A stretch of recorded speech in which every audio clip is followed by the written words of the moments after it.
Hello everyone, it's another Belle Bridal interview. I'm here today with the lovely Heather Harker from Alice Elizabeth Bridal. I'm sure you've all heard of Alice Elizabeth. It's an amazing boutique in Coxhoe in Durham, who we've worked with for quite a number of years. We kind of look at you very highly, Heather, in terms of your dress selection and the labels that you stock. It's a beautiful, bright boutique, modern.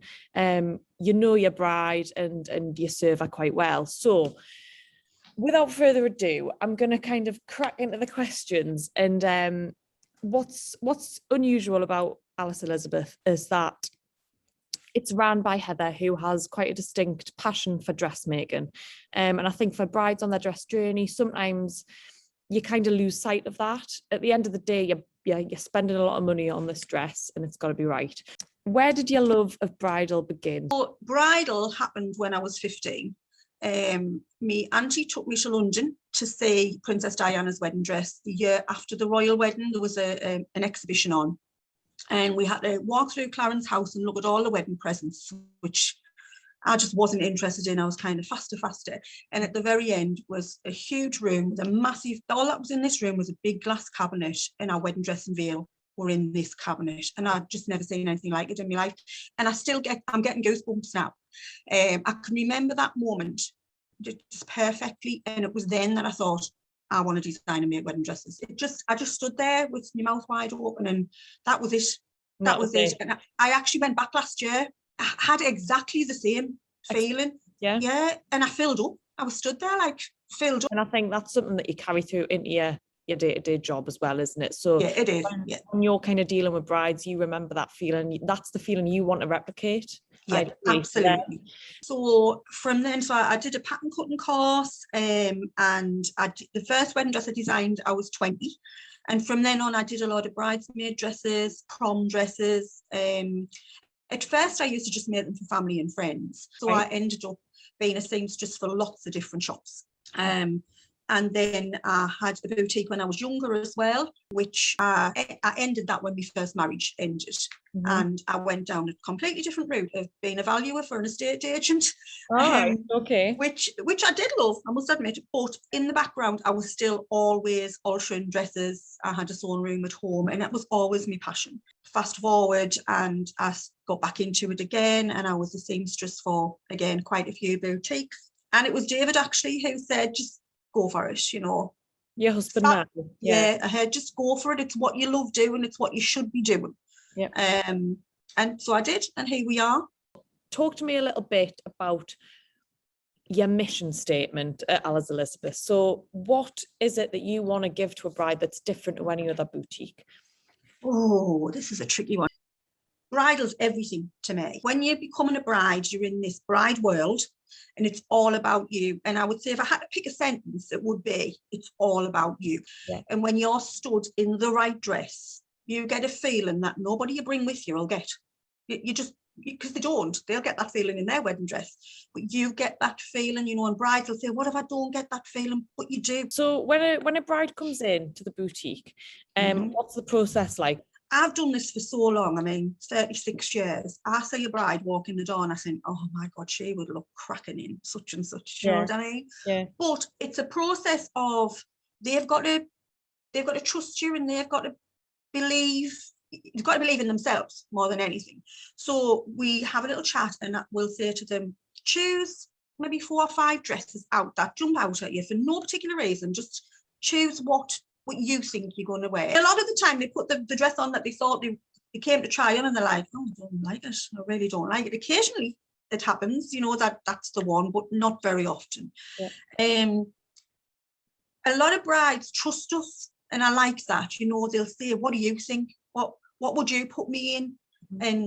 And that's when it all opens up. But the biggest thing that we say to them when they come in, have an open mind. You know, don't just stick to what you think. Mm-hmm. We'll go down that route first, but then I'm going to bring dresses in that you might go, I'm not putting that on, but just humanly. The kind of string to your bow that you have in the boutique is that you make your own dresses, and you've recently started your own line by Heather Harker. So what would you say is at the essence of a Heather Harker creation? So what's your signature look? I think this all goes back to being a child. Okay, so I was the only girl. My mum used to make these fabulous dresses that I had, but my dad was the one that was kind of be different. Do you know what I mean? Yeah. And because my dad was really creative too. And we would go places and my dad would just stop at shop windows and go, that's, I could see you in that. Like my dad could have dressed people. Really? Yeah. Yeah. He was really arty. And then my dad passed away in November. So this is, I think this has been the catalyst for me to think, just go for it. Yeah. Do you know, I've always done it in the background. I've designed, but I've never, it's always been kind of a, how can I put it, like a little secret, I suppose. I hope that people remember my dresses for being a statement dress, for making an entrance, for taking your breath away. That's what I have in my head. Right. I love old Hollywood glamour, you know, Sophia Loren.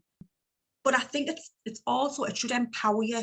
It should empower you to walk down that aisle with your head held high. You should feel better than you've ever felt in any other garment you've ever worn. Yeah. And I think, to be honest, Heather, that attitude and the way that you're talking about it there is exactly what a bride needs when they go in, because they might be a little bit shy, they might be a little bit self-conscious. I mean, the world of Instagram, it's got everyone back into their shell and everyone comparing themselves. If you get a bride who's really nervous, hardly has ever worn a dress in her life, and she's just a little bit hesitant, what are the main things that you kind of would focus on to get her out of that and let her enjoy the experience?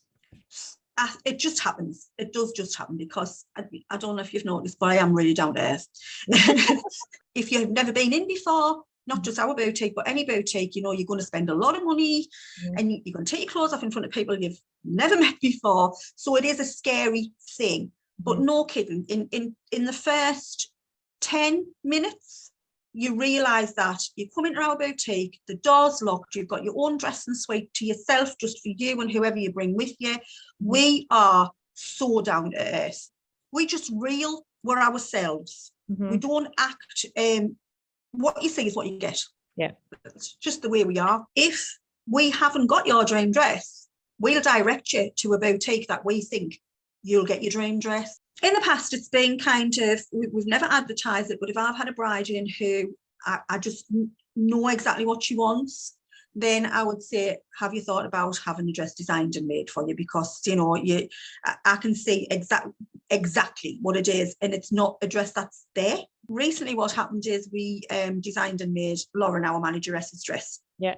And quite a lot of attention, didn't it? It did, yeah. And she was married she is South African. She was married in South Africa, and from then we started to get, what label is that dress? You know, which designer's this dress? And I was like, it was us.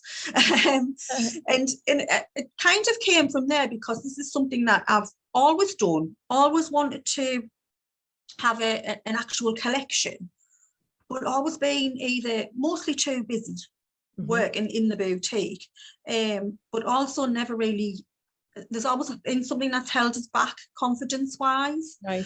But lockdown changed everything. Lauren's dress changed everything. And when I came back from lockdown, we did we've completely changed the way we work, and I took on, so we have two premises. So we've got the boutique, and then we have a design studio as well. And in the design studio, we have Shannon, Charlotte and Zoe, who are all, they're all fashion designers. They've all got degrees in costume design. And Shannon's the manageress up there. They are three extremely talented people, just amazing. I'm obviously a designer as well. Lauren's a fashion designer. She did fashion in South Africa. So in this boutique, we've got 5 fashion designers. And Alice is studying fashion as well. And it was kind of just, you know, oh, wow, how many boutiques out there do you know that have got 5 fashion designers? I literally have nothing stopping me now. The only thing that's stopping me now is my confidence. Yeah. And then after Lauren's dress and seeing the reaction, and then we designed the dresses for the utility arena, and it was you. You went, oh my God, which designer are they? And I was like,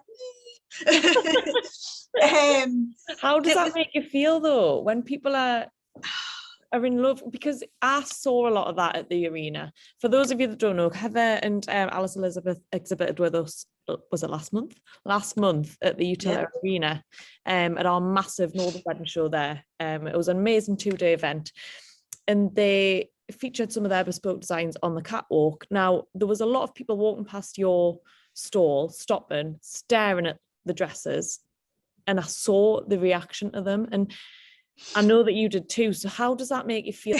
It's a little bit kind of, oh really? You know what I mean? It's like, so that goes back to that imposter syndrome. I know that's a big term at the minute, isn't it? You know, I look at Enzoni, I look at Badgie Mishka, and I think, why would people like my dresses as well? But that's about me, isn't it? But what when I saw them on the catwalk, I cried. Is that crazy? Yeah. I had to turn my head away from the girls because I get so emotional every time. I mean, her pieces of lace were this big, tiny. Every single one of those was stitched on by hand. Right. And we made her the base of our dress first, and she was stood and literally pinned them in place. It going in lots of different directions so that we accentuated our waist. She'd worked really hard on her booty, so we went in a different direction on our bum to I'm slightly obsessed with bums, by the way. If you went to a bridal seamstress and you wanted your dress altering, you know, it's kind of lifting shoulders, taking in, blah, blah, blah. But I'm daft. I would take all your lace off the bum and get to the seams underneath and take the seams in and stitch it all back on. There's not many seamstresses out there that would do that. Right. It's hard, it takes a long time, but I just think that your dress should look like it was made to measure. It shouldn't look like you bought a size 12 and we tweaked it to make it look like it fits you. Yeah. So we do go the extra mile. Quick fire, this or that. Pearls or sequins? Sequins. Halter neck or sweetheart? Halter neck, I think. Short, sweet, or draping and dramatic? Dramatic. Always about the drama. Staying in or going out? Oh, I think it would be staying in, but I am 56. If a bride's watching this, and if she's kind of humming and hawing about where to go for a dress, what would be your advice to her, and what would you say to her? So do your research and go with your gut. It's worth noting that Alice Elizabeth are on our guest list as well. So if you'd like to kind of take a look at their profile and find out a bit more about the labels and what they do, I'll put a little QR code there. Also, they're going to be a signature stockist for issue 25. So if you book an appointment there, do they get it free, or are you selling them behind the counter? No, they're free. Free, you're giving them away. Yeah. Pleasure speaking to you. And you. And we'll catch up soon.